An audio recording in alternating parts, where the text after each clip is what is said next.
Period, don't sense any action from the crank trigger. The electronics in the car shut down. Here's the replay. This will give us some explanations. They'll try to come in together. So it's Tim Slade leans on the Holden Racing Team car, which just sends Team BOC Commodore flipping into the air. This was what happened. They all fanned out and then they all came back in, and it was never going to work. Van Gisbergen and Kelly get through, and then watch car 47 just pushes across, and it doesn't take much for Garth Tander just to lean on the front left-hand side of Jason Bright.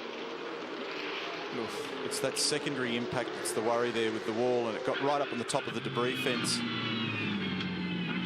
This is Lee Holdsworth's view. Oh, that was the big crunch that he...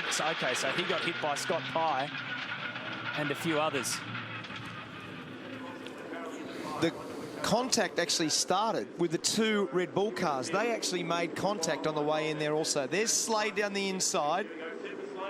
He makes contact with Tander. Tander makes contact with Bright.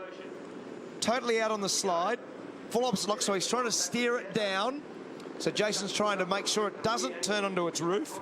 It then catches the curb, and the curb then trips it over. So as it gets to that point there, it was always going to turn over. Yeah. Must have picked up the front right wheel of Tander's car in order to be able to do that launch, and Tander's in the pit lane and has been there for a while now as well, so it'd be pretty fair old damage on that. It's this next whack with the wall. All this stuff looks spectacular, but at that stage, you know, it's not a crazy amount of damage. It's this next one where it hits the concrete wall. It is tyre protected and then gets into the debris fence, where they're going to have a big nightmare trying to resolve getting this car back in shape.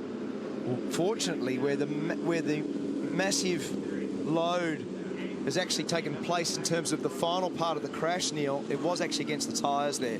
That's taken some load away from that. And that's a tonne and a half. Yeah. That's a tonne and a half in the air there.